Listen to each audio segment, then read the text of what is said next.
আসসালামু আলাইকুম ওয়া রাহমাতুল্লাহি ওয়া বারাকাতুহু।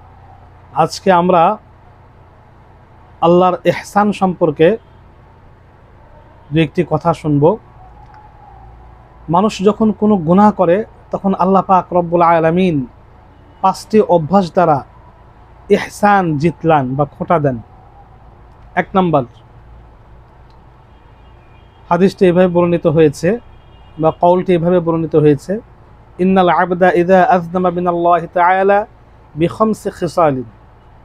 ১ নম্বর, লা ইয়াহজুবু আনহুর রিজক। আল্লাহ পাক রব্বুল আলামিন বলেন, তুমি গুনাহ করছো, এই গুনার কারণে আমি তোমার রিজিক বন্ধ করে দেইনি। ইচ্ছা করলে আমি দিতে পারতাম, কিন্তু আমি তোমার রিজিক বন্ধ করে দেইনি। ২ নম্বর, ওয়ালা ইয়াহজুবু আনহু সিহহা। এই গুনার কারণে আমি তোমাকে অসুস্থ করে দেইনি। যে কোনো গুনার একটা আলাদা প্রতিক্রিয়া আছে, যে গুনাহ করলে অসুস্থ হয়ে যাবে, তার কলব অসুস্থ হয়ে যায়, তদ্রূপ শরীরও অসুস্থ হয়ে যায়। আল্লাহ পাক বলেন যে তুমি গুনাহ করো, কিন্তু আমি তোমাকে গুনার খারাপ ক্রিয়ায় তোমাকে অসুস্থ করে দেই না। ৩ নম্বর, ওয়ালা ইয়াজহারু আলাইহি যি। আমি তোমার গুনাহকে প্রকাশ করে দেইনি। তুমি গুনাহ করো, আমি মানুষের কাছে সেটা প্রকাশ করে দেই না।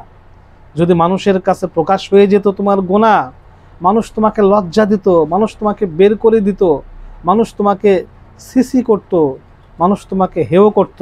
আল্লাহ পাক বলেন তুমি গুনাহ করো, সেটা আমি প্রকাশ করি না, আমি সেটা গোপন করে রাখি।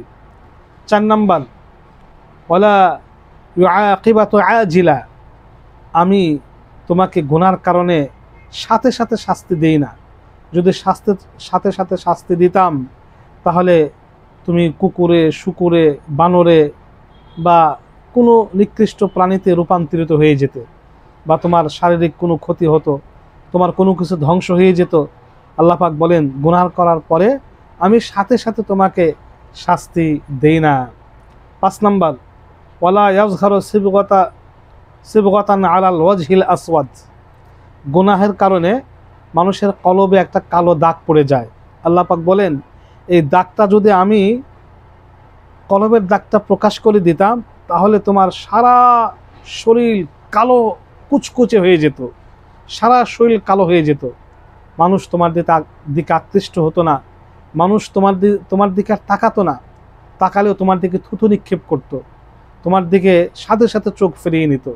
আল্লাহ পাক রব্বুল আলামিন কত ইহসান করেন আমাদের উপরে।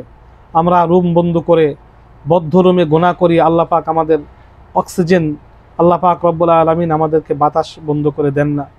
আমরা গোপনে গুনাহ করি, আল্লাহ পাক আমাদেরকে এখানে মেরে ফেলেন না, আল্লাহ পাক আমাদেরকে ওইভাবে শাস্তি দেন না। আল্লাহ পাক কতভাবে আমাদের উপর ইহসান করেছেন, ভাষায় প্রকাশ করা যাবে না।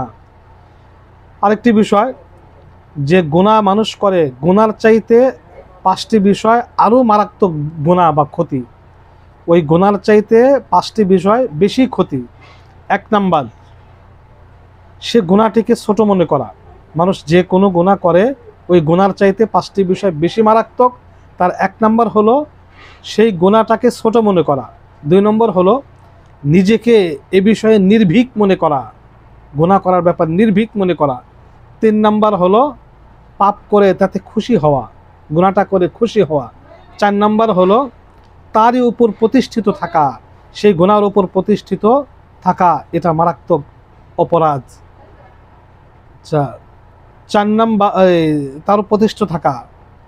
৫ নম্বর, গুনাহ করার পর তা অহংকারের সাথে মানুষকে বলে বেড়ানো, এটা মারাত্মক অপরাধ। এই 5টা কাজ, এই গুনাহ করার পরে 5টা কাজ মারাত্মক অপরাধ। সুতরাং আমরা তওবা করব আল্লাহ তাআলার কাছে, কোনো গুনাহ করব না, আল্লাহ পাকের ইহসানের কথা আমরা মনে রাখব। আল্লাহ পাক রব্বুল আলামিন যেন আমাদেরকে ক্ষমা করে দেন, আমরা যেন গুনাহ থেকে বিরত থাকতে পারি, সেই তৌফিক আল্লাহ তাআলার কাছে আমরা কামনা করব। আমিন।